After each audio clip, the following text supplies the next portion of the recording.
una nueva visión en torno a lo que es y significa el agua tendría que dar lugar a un cambio en la concepción del valor de la misma. En una sociedad como la nuestra, donde las necesidades para el abastecimiento humano aparecen prácticamente aseguradas pese a las sequías, una parte de la ciudadanía ha adquirido la falsa percepción de que el agua es un recurso gratuito e ilimitado. Ciertos dispendios de agua, la utilización de grandes cantidades de agua y con sistemas muy anticuados de riego y en cultivos de escasa rentabilidad económica dan la medida de ese dispendio, como viene a ocurrir en las zonas más áridas con los campos de golf regados con agua dulce y no con aguas depuradas o recicladas. Por eso se impone una racionalidad en el uso de este recurso que debe empezar por la propia política de tarifas, quizás con propuestas de una cierta imaginación.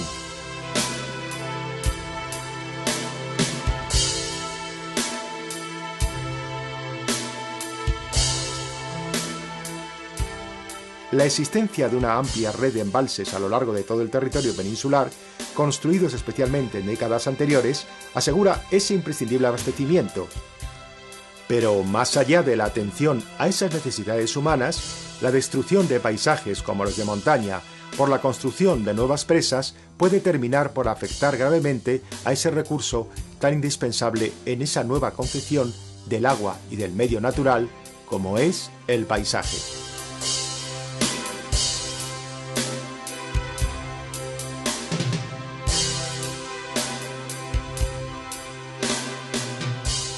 Dentro de esa perspectiva adquiere hoy una importancia singular la valoración de los cauces de los ríos, de las riberas, los deltas y los estuarios, tanto como las plataformas litorales, por su contribución en la depuración natural, su actuación positiva frente a las avenidas, la conservación de la biodiversidad, así como la sedimentación de materiales en los cauces, los deltas o las playas. Y todo ello por esa profunda interrelación entre distintos elementos, algunos geográficamente muy distantes.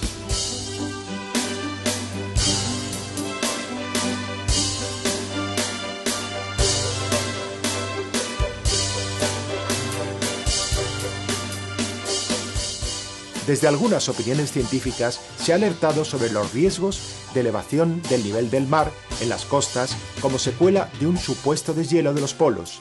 Esa amenaza tendría en su caso mucho que ver con unos sistemas de producción claramente atentatorios contra la vida del planeta.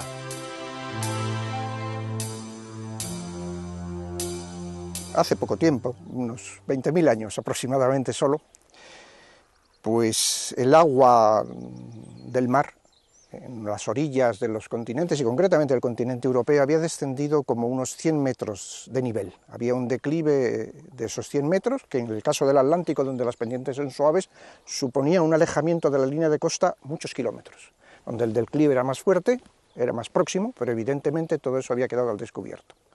Y eso pasaba sencillamente porque era una época fría, es la última gran glaciación del Cuaternario, y por lo tanto se retenía el agua en forma de hielo dentro de los continentes. Los glaciares habían crecido de una manera desmesurada, no licuaban y no se devolvía el agua que caía en tierra al mar.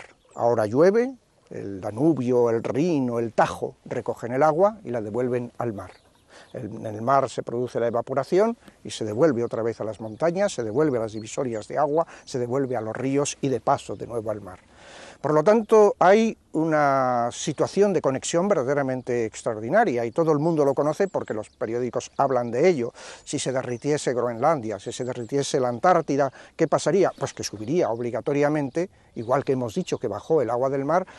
Es difícil calcular cuánto y cuándo, porque eso son más bien especulaciones en las cuales ahora no podemos entrar, pero sí subiría. De hecho, se está subiendo.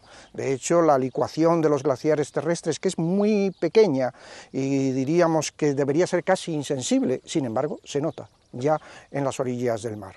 Por lo tanto, el equilibrio es realmente de conjunto. Es un equilibrio en el cual interviene además qué hace el hombre con las cosas, si el hombre está contribuyendo a calentar el clima, si el hombre está deforestando y permite que las aguas corran de distinta manera o se infiltren de una manera más desequilibrada. Todo ello está perfectamente interrelacionado. Pues gracias a las ciencias geográficas y ecológicas, hoy en día se sabe bastante de todo esto. La cuestión es que nos escuchen. La cuestión es que quien puede después tener capacidad para operar en ese sentido, nos escuche. A lo mejor te escuchan, pero te escuchan comarcalmente, regionalmente, nacionalmente. El problema es que te escuchen globalmente, porque este es un problema de carácter planetario. No es el Danubio un río de una comarca, es un río internacional, y como consecuencia tiene que ser escuchado, por lo menos europeamente. Pero en la Antártida, quienes contribuimos a que vaya de una manera o a que vaya de otra, somos todo el planeta en conjunto. Los cambios de clima global se deben a cambios en una situación atmosférica determinada, en un gas frágil que envuelve la Tierra de una manera tenue prácticamente y cuya perturbación es muy fácil de hacer. Entonces solo va a intervenir en lo que ocurra en Asturias la contaminadora de Avilés. No, es evidente que no. Todo lo que ocurra en Asturias intervendrá en el resto del mundo y todo lo que ocurra en el resto del mundo está interviniendo en Asturias.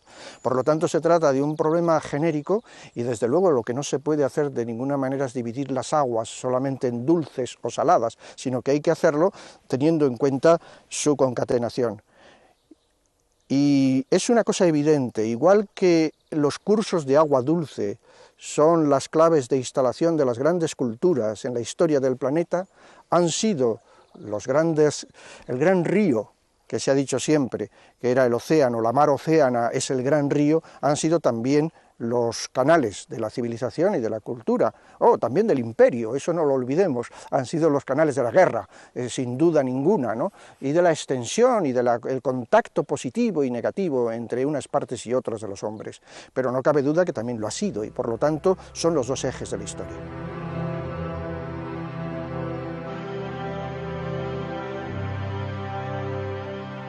Aunque mucho más cerca en el tiempo, las actuaciones erróneas o de sobreexplotación de los recursos vienen a plantear una estrategia casi suicida de eliminación de los mismos. Por ejemplo, los recursos pesqueros, dado que en muchas de las aguas litorales habitan especies que dependen de la buena calidad de los aportes del agua que llega desde los ríos o desde los cursos fluviales.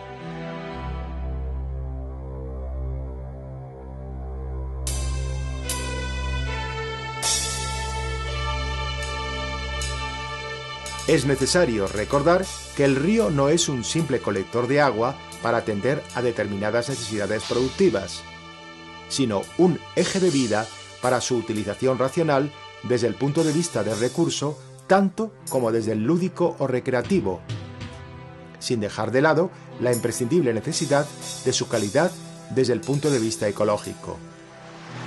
Reivindicar las playas y la plataforma litoral como un patrimonio indispensable, especialmente para un país como España, que ha hecho de su propia imagen un recurso, frente a la explotación y la absoluta urbanización a la que se ha sometido a las costas, especialmente las mediterráneas, con poblaciones con densidades de población superiores a las del centro de las grandes ciudades, pone de relieve la importancia de reivindicar el agua y sus espacios como un territorio indispensable para la calidad de vida hasta extremos inimaginables.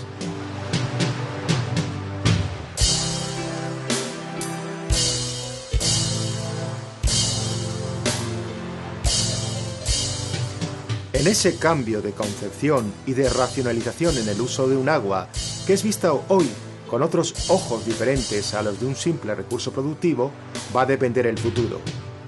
Un mañana del agua que pasa por concepciones que logren aminorar los impactos ambientales negativos en el paisaje. Al tiempo que se busca el respeto a ese cruce de naturaleza, historia y cultura que forman los paisajes.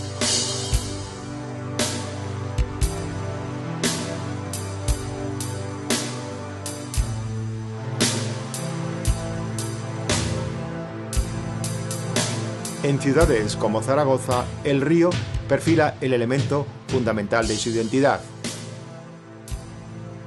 Tan importante como son los arroyos, los manantiales o los riachuelos o sus riberas para otras poblaciones de mucho menor peso demográfico que la capital aragonesa. Pero es Zaragoza la que lanza una propuesta ligada al uso del agua.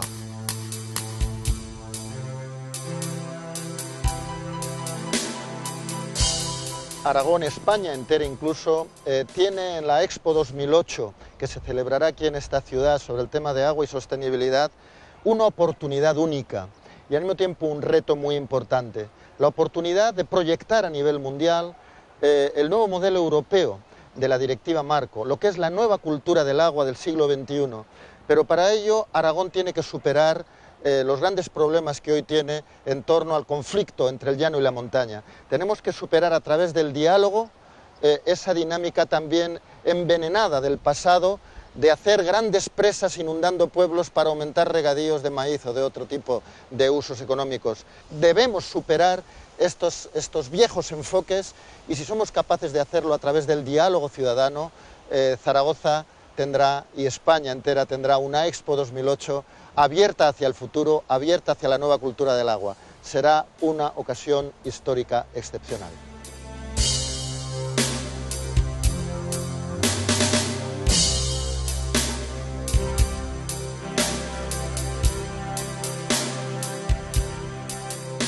Ningún otro elemento del paisaje es tan importante como el agua. Sin agua no habría vegetación ni tampoco vida humana. Ese agua que ha dado vida a los jardines, que ha alimentado los sueños más cotidianos, que ha creado arquitecturas maravillosas en combinación con la piedra y los vegetales.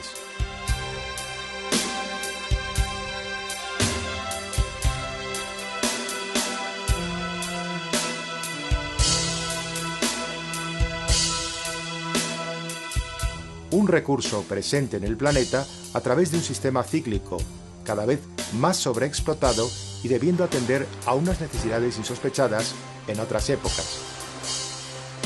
Tan escasa y tan necesaria. Será preciso contemplarla con otros ojos para su aprovechamiento racional dentro de una cultura de respeto a la naturaleza y a la biodiversidad. El agua es la base de la vida.